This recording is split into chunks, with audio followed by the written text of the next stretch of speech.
not in the habit of gatekeeping, although I do like to girl boss every once in a while. So in honor of that, I'm going to be talking about my querying journey and giving you all of my tips, tricks, stats, and everything else you could possibly want about my querying journey.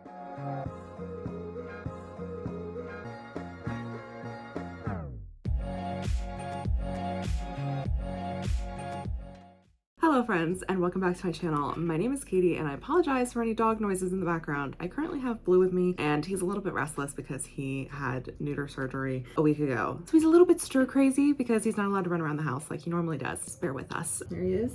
Cutest little man in the whole world. If you don't know me, or you are new to my channel because you searched up how to query, I have a literary agent. I signed with them back in January, and yes, it is February, and I'm just now getting around to making this video. It's okay, it's fine. We're just gonna move on from that. If you have any other questions at the end of the video, make sure to leave them down below. Make sure to subscribe so you never miss any part of my journey. I've been on YouTube for several years now, sharing every part of it. So if you clicked on this video and you're like, Katie, what the are you talking about? What is querying? How do I write a query? What is going on? I will give you a basic rundown if you're like so confused, because it's a confusing world. I will also say, if you for some reason just don't find this video helpful, I will leave videos that I personally watched when I was querying down below so you can go and check those creators out as well.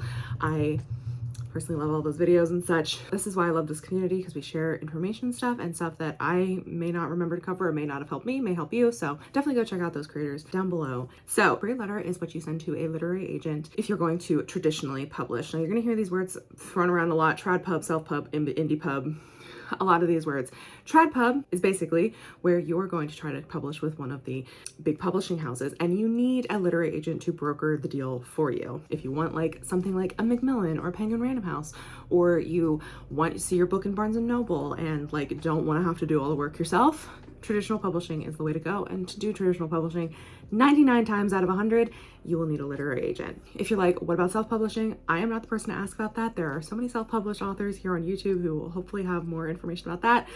I know very little. So a query letter is essentially what you send to literary agents to seduce them into wanting to represent you and your book. And if they like your work and want to work with you, they will enter into a contract with you, and hopefully you will sell your books and make lots of money for both you and the literary agent.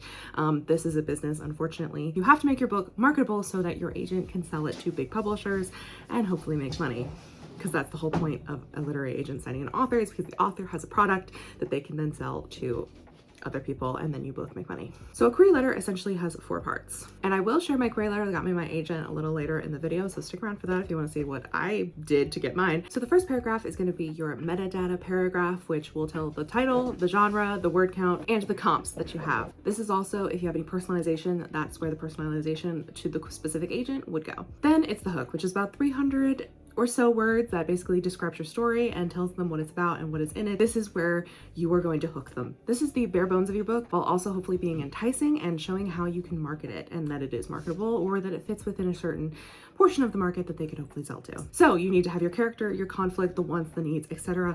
Anything basically to show that your story has story to it. And then finally you have your bio node, which basically talks about you and any credentials that you may have. It doesn't have to be long. It actually probably should be shorter. They don't need to know a ton about you. They're trying to represent your book. Try to make it funny and voicey if you can, so it kind of just displays your personality and what you hope maybe be like to work with, so they can extrapolate. Anyway, don't think too much about your bio, in my opinion. But again, I'm not an agent, I am an author, and I did think a lot about my bio, but it's like not make or break. It really is the body of the query where you talk about all your things, your characters, your conflicts. That is really going to be the one that you want to hone in on, and that's what you want to spend your time with. And then of course you have your thank you, and you'll include, like if you're writing an email query, you'll be like, I've also included X amount of pages that you asked for, X amount of chapters, sincerely, your name. That is basically what a query is. And you want to send your query out when your book is absolutely 100% polished, done, and ready. Because if you write a banger query and your book's not done and they ask you for a full request and you can immediately send it to them, that's an issue. So definitely have your book done before you write your query, or before you send queries. Is, you know, I feel like it should be obvious, but it is advice that I followed. So now that we have that kind of general basis out of the way, I'm going to talk about my personal stats that I have for my querying journey. I sent a total of 55 queries. I sent my first one on September 12th of 2022, and I sent my last one on September 8th of 2023. Almost exactly a year of querying.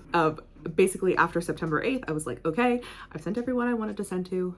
We're done. We're gonna put the book on the shelf and work on something new. Turns out that was not true, but that was what my thought process was, and I was just gonna wait for the extra queries to come back and see what the responses were on there. Of the 55 queries, 47 of them were rejections and 8 were full requests, which means that I had a request rate of 14.5%. My shortest rejection was a single day. Maybe even if I remember correctly, it was less than 12 hours, which is the shortest and was just an immediate outright no, which was interesting. And the longest that I waited for a reply was 216 days. I ended up having 3 no responses, which is essentially a no, even after I notified of an offer. So I just withdrew those. And then I have an interesting statistic, I guess. I only ever queried women or non-binary agents, which was sort of intentional. I knew that I personally wanted a woman or non-binary agent. I just didn't query men. And luckily there is a very high percentage of women agents to men agents. So I just focused a lot of my queries on the women and non-binary agents. So how did I go about finding said agents that I wanted to query? My first step was to look at agents that represented other books in the genre that I have written in. I went to websites. I went to manuscriptwishlist.com, which is a great place to like start trying to find agents if you don't already have ones in your head, or if you're looking for new ones to query. My biggest tip is to use Query Tracker. I didn't do this when I queried the Wrath King, and it was a big mistake, honestly, because I don't know what any of my query stats are for the Wrath King, but luckily Query Tracker keeps such good track of it. I also paid for Pro, which is $25 a year. No, this is not sponsored by Query Tracker, I promise. I just genuinely got so much use out of Query Tracker Pro. There are so many extra features, extra things that you can use on Query Tracker Pro. My favorite thing was if I found an agent that I liked, there is a feature on Query Tracker Pro where you can go and find similar agents or agents with similar tastes and styles, and that can help open up your querying to a whole new amount of people. So that is where I collected the names of agents that I really was interested in and would potentially like to query. Then I did deep dives. I went and looked on their websites, Twitters, Instagrams, Publishers Marketplace, etc. Anywhere that they had social media, I was looking at it. And I wrote down what drew me to them or why I thought that we might be a good fit together. My main criteria, what I looked for, is that they represented romance and or fantasy. I hoped that they would represent both, but I did not, like, if someone was like, I don't represent fantasy, I did not exclude them, even though they would be lower down on my priority list. Beggars can't be choosers out here. Then I often look to see if they asked for queer or neurodivergent representation, because I did not want someone who was homophobic or ableist to be representing me. Obviously. I did also most of the time try to check to see if there's any indication of what kind of spice or heat level they enjoyed in their books. If they were like, I don't want a book with any heat in it, I was like, okay, we're probably not gonna be a good fit. If they were like, I like any variation, or if they're like, I like high heat, awesome. I didn't want to be sending my book to someone who clearly stated that they didn't like high heat books, and then I sent my high heat book to them. So just several things that I was looking out for. I also, if they included any triggers that they were like, I don't represent anything that has to do with this. My book doesn't have many triggers, I don't think. There is discussions of like child abuse on there, so if there was like anything of like, I don't want anything to do with that, which is totally fine. Just making sure that they were absolutely, you know, a decent fit for me based on what is actually in my book, so that I wasn't wasting their time or mine. Another thing that is very specific to me, but if you're someone who is filing the numbers off of a fan fiction, I would specifically look in some of their things if they were a fan of fan fiction or wanted books that were fan fiction at one point, or if they enjoyed fan fiction or fan fiction tropes, because if you didn't know, Cruel Summer was originally a fan fiction that I filed the serial numbers off. So if they enjoyed fan fiction or wanted to represent fan fiction, or, you know, liked fan fiction tropes, that was something that I also honed in on. I know this isn't the most universal advice, but it was definitely something that I was looking for, and I did prioritize agents who like, obviously, fan fiction, because the soulmate trope is very, very fan fiction-y, and I know there are certain agents who are probably like, I don't know how to market this, I don't know how to sell this, don't send me anything that has fanfic-y, because, you know, even now, even though fan fiction is discussed a lot, there's still certain things that I think certain older agents or something may not be totally okay with, or may not want to represent, which is fine. That is something I personally kept in mind. So what was my strategy after I gathered all of the information? So I had tier steps to who I was going to query to, and it wasn't highest priority to least priority, which I know is what some people would be like, of like, oh, I'm not going to send to my dream agent until, you know, X, Y, and Z. I specifically went and prioritized those that have a query manager, which is the form that Query Tracker uses to basically track your queries, and you don't have to send through email, and it has all of like the things, and different agents ask for different things. You can go and look at different agents' query manager forms. It's like pretty standard for a lot of them. I don't know if it's most, but a lot of the ones that I queried had a query manager form. So I prioritized those, and when I started querying, I didn't actually have a synopsis written yet. So I prioritize the agents that don't have a synopsis on their form because I didn't have one written yet. And then I looked at the response times and I picked the ones that were going to respond the fastest so I could kind of get a temperature check on, if my query was working. Over time, I wrote my synopsis, I queried those agents that required it, and then I had the scary task of doing my email ones, because the email ones I feel like are the worst because you have to do the whole thing yourself. It isn't boxes where you fill stuff in at. And so then I started sending out my email ones, which was terrifying and horrible, and I wish everyone had Query Manager, but they don't. So I did take that big step and do the email ones, which my agent came from an email one, so do not just, count out the email ones, just saying. And I had a system that for every query that I got rejected, I would send another one out that day. So I went down the list systematically and I would, query certain agents. I did have days where I sent out batches of queries. And over time, I also looked for new agents to add to my list. I was not picky about it. I, didn't stick exactly to my list, of course, because some agents are going to be open, some are going to be closed, and it's really going to depend upon whether they're open or closed or not. And so I would check Twitter a lot, and I also checked to see if there were any new agents that popped up with a new manuscript wish list, or perhaps they were opening soon and this is what they wanted. And Query Tracker also sends you emails that have agents that have recently opened up or changed their list, because certain agents may change or prioritize different genres. So I would look through those and see the romance ones and see who's opened, who's been hired, who's no longer working. Maybe also there's a couple of those of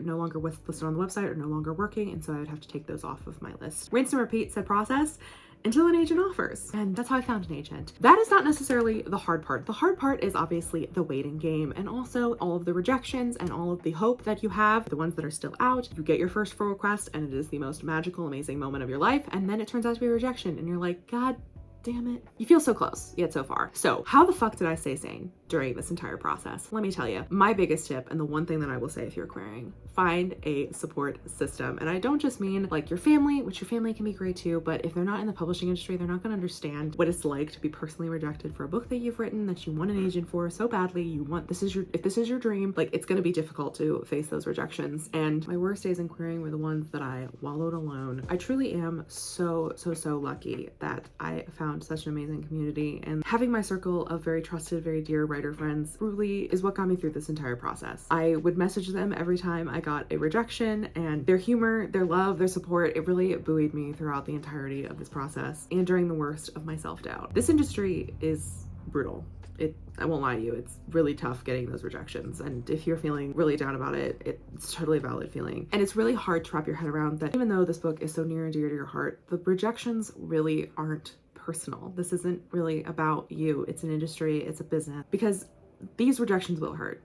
Some way more than others. But at the end of the day, having a circle of writer friends, people who understand what you're going through, who can empathize, can relate potentially, is so valuable. Have them support you through this, and then also you get to support them in return if they're going through a similar thing. If you all are going through the query trenches together, supporting each other, venting to each other, lifting each other up is so important. And that really does make the day that you get your agent that much sweeter, because you have this group of friends to share it with who understand deeply and intrinsically what it means for your hard work to finally come to fruition and for you to get an agent. My family, very supportive, love them to death, but I told my family, and of course they're really excited and they're really happy for me, but they don't fully understand what I went through to get here, and also what it means, because they've never done it, and that's okay. Your family can be really supportive, and they can really help you through the tough times too, but having writer friends who know what it's like is so invaluable and truly what I needed to stay sane. So thank you to all my friends. You know who you are. I love you. I was in your DMs all the time, just having mental breakdown after mental breakdown, but it's fine. That is what my biggest tip is for you if you are starting your journey.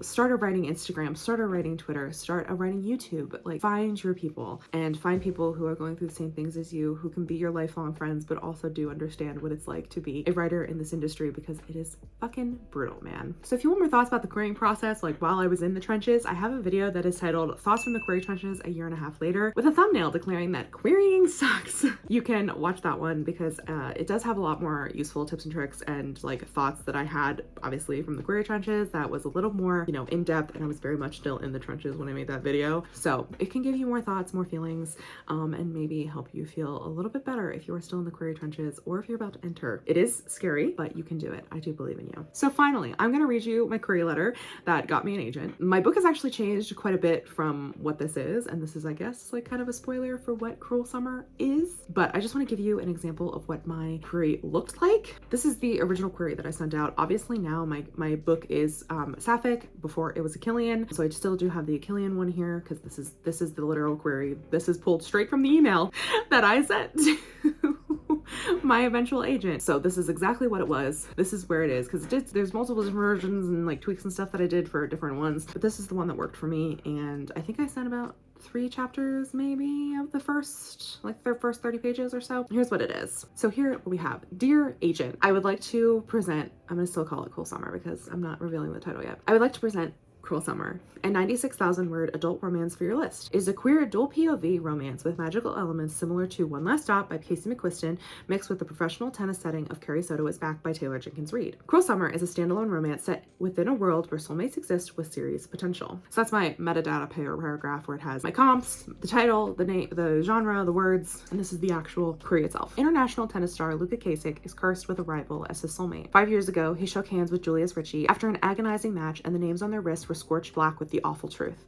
They were cosmically designed for each other. Unfortunately, off the court, Julius is a spoiled rich kid, pretentious and arrogant with a manufactured chip on his shoulder. Still, despite their personal and professional clashes, Luka desperately wants him. Julius Ritchie has been chasing down Luka's aces for years. Luka is unorthodox in his game, aloof to other players, and icy on court.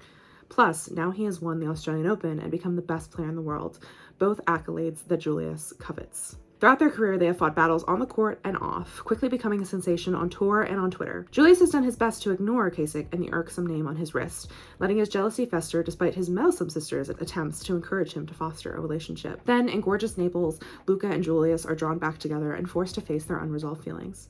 Sunburns, accidental injuries, late-night massages, and one too many shots of limoncello have the two tennis stars confiding in each other and falling in love. Both of them are plagued by insecurities, jealousies, and anxieties. Paired with the scrutiny of Twitter trolls and a few too many cruel words, Julius and Luka might just break each other instead.